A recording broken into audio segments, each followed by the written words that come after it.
Vous avez une position, vous vendez votre position, vous avez une unité, vous avez acheté 100, vous vendez les 100 et vous revendez 100, vous êtes à découvert à ce moment-là. Vous avez vendu à découvert. Bel exemple, l'objectif a été quasiment atteint, sans être vraiment atteint. Mais on a des signaux de faiblesse, on aurait pu voir tout de suite quand on a vu cette grosse bougie rouge-là. Un autre exemple fabuleux, STM en 5 minutes. Ici, c'était difficile à acheter, parce que le mouvement était long, lent, et c'est un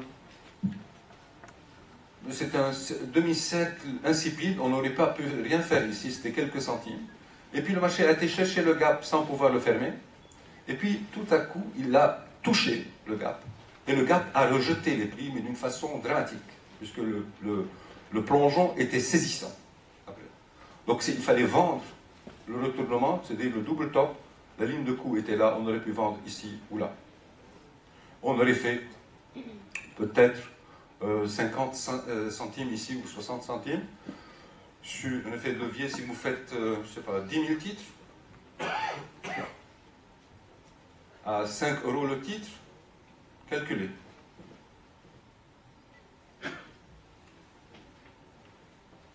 EDF. Qui dit que EDF ne gagne pas? Qui dit que EDF ne peut pas être utilisé pour le trading intraday? Tous les titres, mais les plus sexy sont les technologiques généralement. Donc, on a un gap de résistance devenu support. Donc, il a plongé après le gap. On revient jusqu'au gap, on le clôture complètement. Et on se renverse. Et regardez, le gap est devenu support après qu'il ait été traversé. Donc, les acheteurs ont pris la main ici. Ils ont fait culbuter le titre d'une zone de survente ici à une zone de surachat. Et donc, cette zone-là, ce gap-là, est devenu une ligne de polarité. Moins, plus. Donc là, tout ce qui est au-dessus, c'est plus, tout ce qui est en dessous, c'est moins. Donc ce gap-là il était une résistance, c'est devenu un support. Regardez ici combien de temps il a travaillé ce gap avant de pouvoir prendre une décision plus tard. Je ne sais pas ce qui s'est passé après, mais regardez, c'est symptomatique. Le gap devient support majeur. Donc on aurait pu acheter le support chaque fois qu'il est venu. Ici, buter dessus. Et les achats étaient tous bénéfiques.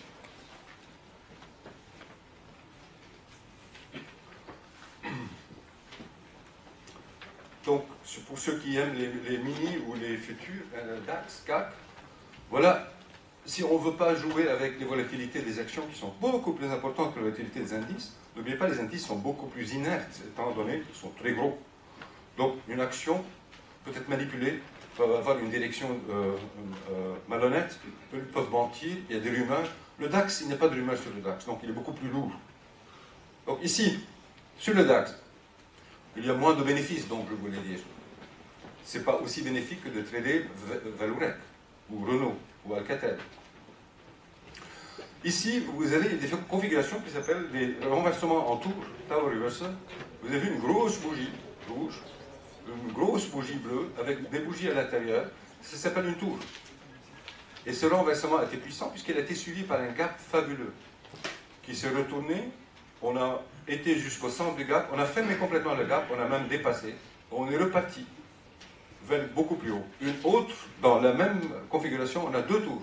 Une autre tour sympathique, qui était des signaux de vente intéressants. Les tours sont très vendables, c'est comme les double top et les double bottom. Donc cette bougie est une vente. Et regardez ce qu'on a fait, on a été chercher à nouveau le gap. On l'a pénétré pour un moment, on est reparti, on l'a repénétré pour un moment, et on est reparti.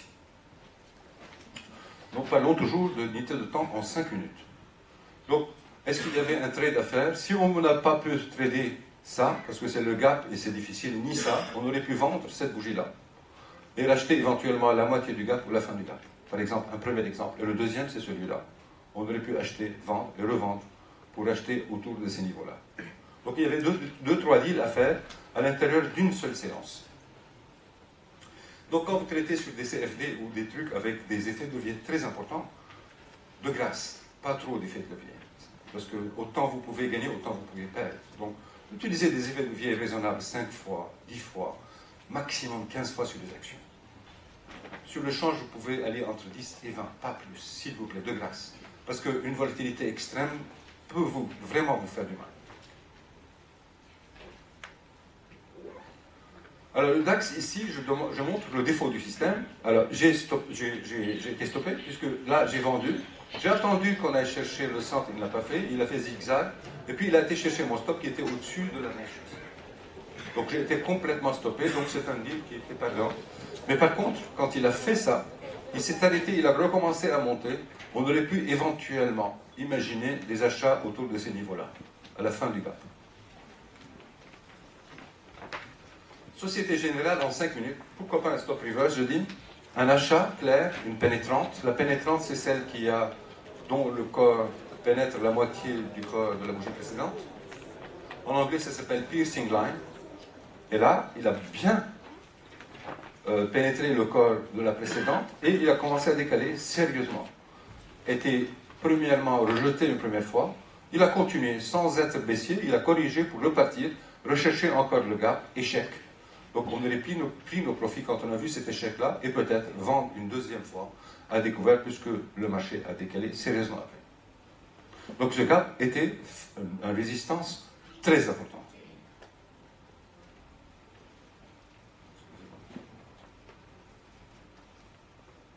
Sanofi en 5 minutes, un stop and reverse, voire 2. Donc il n'y a pas besoin d'expliquer, tout est là. On avait quasiment agapé et on a acheté un support long qui venait de là, de loin. Et puis, regardez, il a fermé le gap. On est sorti, nous, à l'intérieur du gap ou au début du gap. Mais regardez, il a fait une bougie, un nuage noir complet ici. Il a complètement fait de l'ombre sur la première et il a décalé grave. Donc on aurait pu acheter, vendre et vendre à nouveau, acheter et acheter encore à nouveau et revendre le support qui est devenu résistance ici. Je ne sais pas si je suis trop rapide pour vous, mais je pense que c'est assez clair comme graphique, non? Le CAC, comment exploiter la sortie du gap? Je l'ai dit, je n'ai pas pu traiter probablement le gap ici, c'est un 5 minutes. Donc on aurait pu éventuellement, on avait une ligne de tendance qui se dessinait après ce gros gap ici. On aurait pu éventuellement acheter ça, mais surtout, le gap commence là. Donc la sortie du gap était un achat. Dès que le gap a rejeté les prix, c'était un vrai achat. Si vous n'étiez pas suffisamment téméraire pour acheter la rupture de cette ligne, celle-là était vraiment un achat, puisque ça a donné entre 3 et 4%. Et je parle quasiment d'une séance à l'autre. Ça veut dire en l'espace de 24 heures. Quand quelqu'un peut faire 3 à 4% sur des contrats futurs, c'est gros. Généralement, on cherche 1,5%, 1,5%. 3 et 4%, c'est beaucoup. C'est pas mal. Pour finir sur combiner des techniques, j'ai mis un nuage Ishimoku ici, en 5 minutes. Et je vous ai dit plan de trading. Donc le deal n'a pas été fait, mais comment je me prépare à faire du trading? Donc j'ai vu que le marché a gapé, le DAX, et il a vraiment dégueulé pour s'arrêter et recommencer à monter. Donc il y a ici une moyenne qui est lourde, 26, qui s'appelle en japonais Kijun. Le premier achat se produirait si les prix cassaient la ligne rouge. Donc mon premier achat, que j'ai ici mis à moitié, donc j'achète un premier lot ici, et j'attends que le prix monte jusqu'au nuage et traverse le nuage pour faire le deuxième achat. Donc je fais comme on dit en mot de trader, je pyramide. J'achète et j'achète la force. Donc je fais un escalier. Et je monte avec. Et mon objectif est le début du gap et le centre du gap. Voilà un setup, comme on dit, un plan de trading. Un titre Riverbed Technology américain. Regardez ici les beautés des gaps. Regardez ce gros gap. Il est venu clôturer complètement. Il s'est arrêté sur le gap et il est ressorti. Regardez celui-là. Il a décalé grave. Et il a fait quasiment un double top. Il est revenu sur le gap. Et il a rebondi. Et plein d'autres exemples. Mais les gaps sont sur les unités de temps, par exemple, comme le jour, ici, journalier, sont superbes. Donc les gens se préparent à acheter les gaps. Les opérateurs achètent les gaps. Pour votre information, les hedge funds, les fonds d'arbitrage qui ont des moyens de loin plus gros que le nôtre, ont Donc des programmes, ils ont programmé, ils ont mis des algorithmes pour traiter les gaps. Leurs machines vont scanner 300, 500 titres, ils voient quel est le gap. Ils disent par exemple, je veux tous les gaps qui ont fait 2% ce matin. Ben, il va chercher. Et la machine va sortir les cas les plus extrêmes et puis les remettre en face du gérant. Quand le gérant a une dizaine de cas, il traite le gap comme je suis en train de vous le montrer. J'étais gérant à 60 minutes, gap, stop and reverse, classique, on a fait un gap, on est remonté sur le gap, et puis on a échoué une première fois, échoué une deuxième fois, on a été sur le bas de la journée. Et je vous ai ajouté ici le RSI avec le moyen mobile de 3, RSI 5 avec 3 qui est réactif. Regardez, il a donné des bons signaux chaque fois.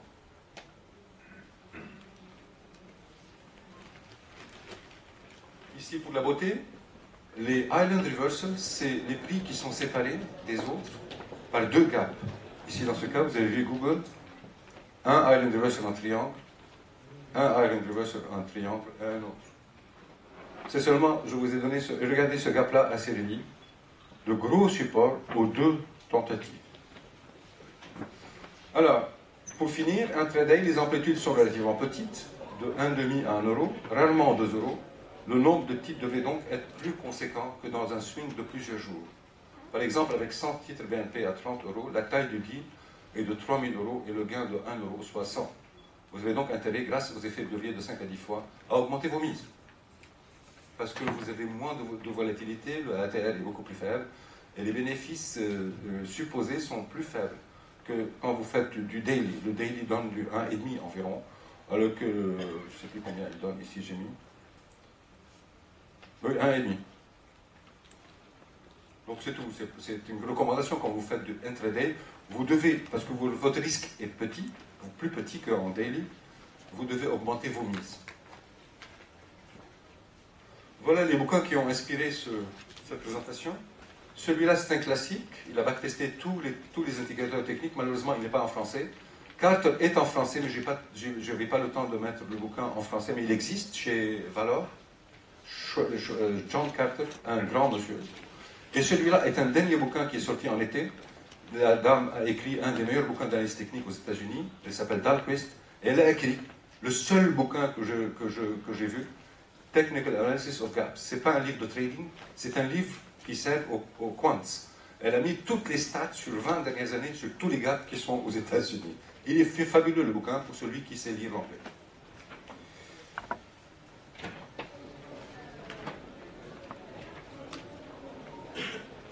C'est faux, c'est pas le numéro 93, c'est C10.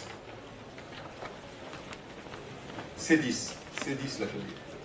Je me tiens à votre disposition. Des questions?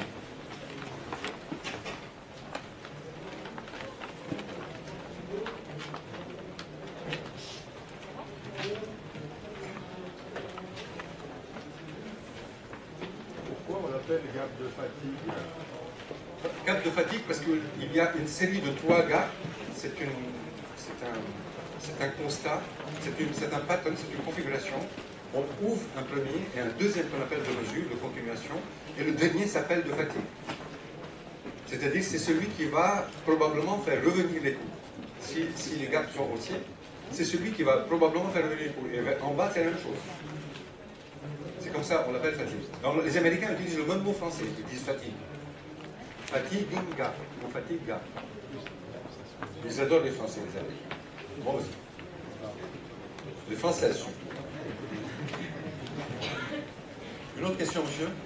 Quel est le pourcentage de réussite en prenant les gaps? Aucune idée. Une question trop difficile pour moi, monsieur. Est-ce que vous faites du quant, monsieur? Je pense que si vous lisez les références, vous ne trouverez pas de statistiques certaines, mais c'est comme dans tout, dans le trading. Vous avez 50-55% de chances de réussir. Mais ici, ce qui est intéressant, c'est que vous n'êtes pas en train d'acheter le gap court. Vous êtes en train d'attendre que les prix s'arrêtent de chuter ou s'arrêtent de monter pour faire le retour. Donc, vous n'êtes pas en train de prendre des risques très importants. Vous êtes en train de parier que tout gap intraday tend à se refermer. Mais sans trop insister, parce que j'ai dit le début du gap. Donc, vous voyez dans les exemples que j'ai donnés, beaucoup d'exemples. Vous pouvez prendre 200 titres et le regarder. Vous allez voir, beaucoup de titres viennent toucher, lécher le gap et revenir. Parce que les vendeurs vont se poster sur le gap pour vendre. Ils savent, ils connaissent la théorie. Ils connaissent ce qui se passe. Ils disent, j'ai raté la vente en haut, quand il a gapé vers le bas, mais j'ai vu le retour. Il est en train de lécher le gars, d'essayer de rentrer un tout petit peu. Je short. Et il y a beaucoup d'ordres qui sont placés déjà en vente stop. Donc c'est pourquoi je veux jouer avec les grands. Les grands font ça. Comme je suis petit, qu'est-ce qu'ils font? Je regarde les petites bougies qui montent gentiment. Je veux profiter de ce mouvement. Il est lent, il est fatigant. On attend parfois 2 heures pour avoir 1 euro. Mais ça vaut la peine puisque mon risque est faible. Puisque le gap est ouvert déjà, il est fini. Donc je ne suis pas en position avant le gap. Si j'étais en position avant le gap, j'ai perdu déjà. J'ai mis un stop à moins 5%, j'ai gapé de 10%, j'ai perdu 10%. Si votre ordre est au mieux. Une autre question, monsieur? Oui, comment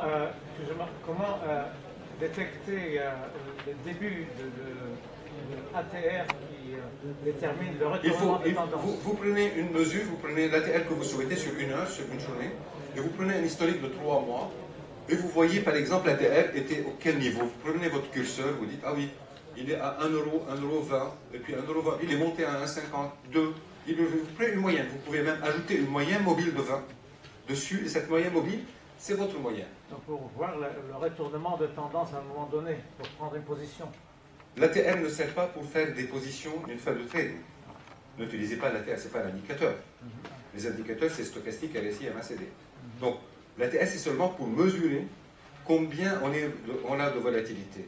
Et si vous adhérez à la FAT, vous comprendrez, parce qu'on a des ateliers sur le stop loss, dans le brochure que vous avez mis, Alexandre va donner sur le stop loss, il va utiliser des stop loss intelligents qui sont basés sur l'ATR.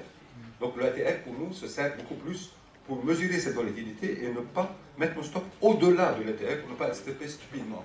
Donc, il y a un atelier spécial que j'ai demandé à Alexandre sur les stop loss, qui s'appellent des stop loss intelligents.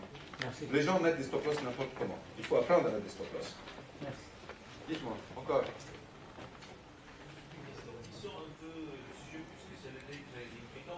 Vous avez parlé de certains gaps qui peuvent rester béants pendant des années et des années. 5 ans.